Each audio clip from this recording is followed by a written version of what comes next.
दसवीं पास बहू। काजल की शादी सुमित के साथ हो गई। काजल के माँ बाप का एक कार एक्सीडेंट में देहांत हो जाने की वजह से उसकी पढ़ाई 9th क्लास के बाद हो नहीं पाई, क्योंकि काजल को उसके मामा जी ने पाल पोस कर बड़ा किया था, लेकिन उसे पढ़ाया लिखाया नहीं। काजल के अच्छे नेचर और उसकी सुंदरता को देखकर सुमित को वो पसंद आ गई और सुमित ने काजल के साथ शादी कर ली। शादी के बाद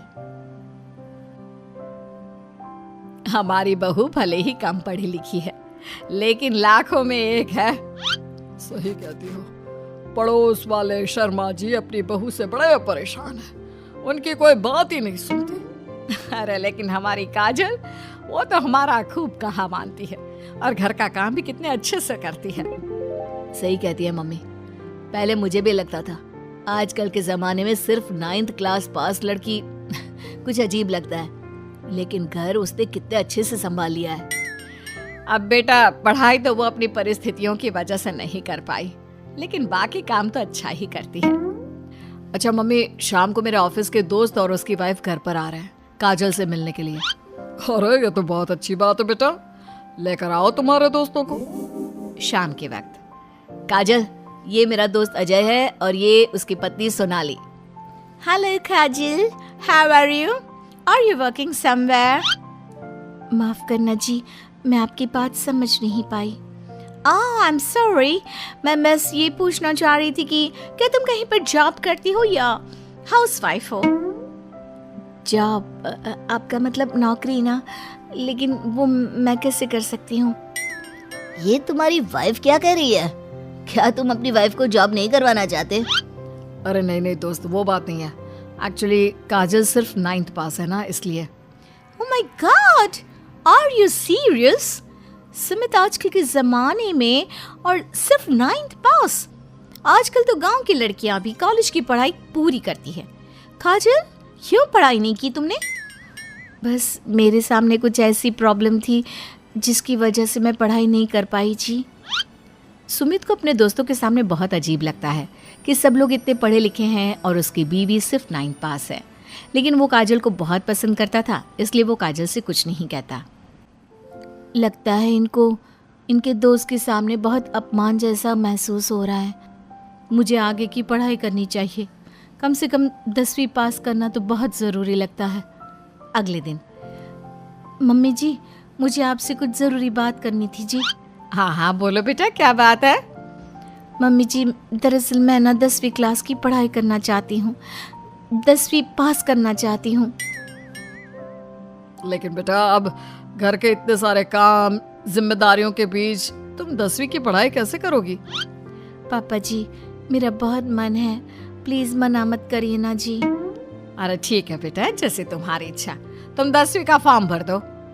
काजल खुश होते हुए वहां से चली जाती है। कुछ दिनों के बाद, मम्मी, क्या आपने सच में खुश होकर काजल को आगे की पढ़ाई करने की परमिशन दे दी? मेरा मतलब है, वो पढ़ाई करेगी तो घर का सारा काम, जिम्मेदारी कौन संभालेगा? अरे देखो बेटा, काजल हमारा इतना ख्याल रखती है, अब उसने हमसे परमिशन मांगी थी तो हम कैसे मना कर देते। और वैसे भी एक बार एग्जाम देने दो, उसका मन रह जाएगा। तुम्हें क्या लगता है, अब शादी के बाद 10वीं की परीक्षा पास करना आसान होता है क्या? अरे कुछ हो या ना हो, पर अगर हम मना कर देते तो उसे बुरा लग जाता ना। हाँ, वैसे आपकी बात तो ठीक है। मम्मी पापा, हमें काजल का दिल नहीं तोड़ना चाहिए। अगर कुछ होगा तो ठीक है, नहीं तो कोई बात नहीं। वैसे भी एग्जाम पास करना बहुत मुश्किल सी बात है। 1 महीने के बाद, मम्मी जी, मुझे 10वीं का एग्जाम देना था, लेकिन एक प्रॉब्लम है। अरे क्या हुआ बेटा, बताओ मुझे। मम्मी जी, मैं प्रेग्नेंट हूँ और ऐसी हालत में मुझसे पढ़ाई और काम दोनों चीजें नहीं हो पा रही है। अरे कोई बात नहीं बेटा, तुम अंदर कमरे में जाकर आराम करो, हम कुछ सोचते हैं। काजल के जाने के बाद, मैंने कहा था ना, इसे अपने मन की कर लेने दो, हम मना करते तो बेकार में बुरा मान जाती। अब प्रेग्नेंट हो गई है, पढ़ाई तो वैसे ही नहीं कर पाएगी। सही कहती हो तुम, लेकिन मुझे लगता है कि बहू का 10वीं पास करने का बहुत मन था। मम्मी, उस दिन जब मेरे दोस्त घर पर आए थे ना, तो मैंने काजल का चेहरा देखा था। वो बहुत उदास हो गई थी, शायद उन लोगों के सामने खुद को काफी नीचा महसूस कर रही थी। अरे लेकिन बेटा हमने तो परमिशन भी दे दी ना, अब प्रेगनेंसी और घर की जिम्मेदारियों के चलते कैसे सबको संभालेगी। मम्मी मैं भी चाहता हूँ कि काजल 10वीं पास करे और अपनी जिंदगी में कुछ बन जाए, लेकिन बेटा हम कर भी क्या सकते हैं, वो माँ बनने वाली है, उससे नहीं हो पाएगा। एक सप्ताह के बाद, मम्मी मैंने सोच लिया है कि काजल 10वीं पास करके ही रहेगी। मैंने अपनी कंपनी में 3 महीने की छुट्टी डाल दी है। अरे लेकिन क्यों बेटा, तुमने 3 महीने की छुट्टी क्यों डाल दी? एग्जाम तो काजल को देना है, तुम्हें नहीं। और तुम्हारे छुट्टी लेने से क्या होगा, पढ़ाई तो काजल को करनी है ना। देखो मम्मी, उसकी तबीयत और घर के काम, इन सब के चलते वो पढ़ाई नहीं कर पाती, तो अगले 3 महीने के लिए जो भी काम काजल करती है वो सब मैं करूँगा। अच्छा, तो तुम ये चाहते हो कि काजल सिर्फ और सिर्फ अपनी पढ़ाई पर ध्यान दे। बिल्कुल मम्मी, एक बार अगर अपनी बीवी की मदद नहीं की तो जिंदगी में फिर क्या किया। अगर हमारा बेटा अपनी बीवी के लिए इतना कुछ सोच सकता है तो हमें भी कुछ करना चाहिए। बात तो आपकी सही है। ठीक है बेटा, तू मेहनत करके काजल को पढ़ाने लिखाने का काम कर, घर की जिम्मेदारी मेरी। और देखो बेटा, रही बात तुम्हारी नौकरी से छुट्टी लेने की, तो कुछ दिन मैं अपनी दुकान पर जमकर काम करूंगा ताकि हमें पैसों की कोई परेशानी ना आए। ये हुई ना बात, आपके जैसे मम्मी पापा हो तो फिर डरने वाली कोई बात ही नहीं है। जिसका आप लोगों के जैसा परिवार हो जी, उसे तो अपनी जिंदगी में कोई प्रॉब्लम आ ही नहीं सकती। अब देखिएगा, मैं खूब मन लगाकर पढ़ाई करूंगी जी। 3 महीने बाद काजल की एग्जाम भी हो जाती है और उसके रिजल्ट का दिन भी आ जाता है। अरे बेटा जल्दी देखो, हमारी बहू पास तो हो गई ना। अब हम सब ने मिलकर काजल की एग्जाम के लिए बहुत मेहनत की है बेटा, ये सिर्फ उसका नहीं हम सबका रिजल्ट है। लेकिन मम्मी, उसका रोल नंबर तो कहीं मिल ही नहीं रहा। आप सबसे पहले 3rd डिवीजन और फिर 2nd डिवीजन में देखिएगा, क्योंकि इससे ज्यादा तो मैं कर भी नहीं सकती थी जी। अरे वही तो कर रहा हूँ काजल, तुम्हारा नाम तो 1st डिवीजन में भी नहीं है।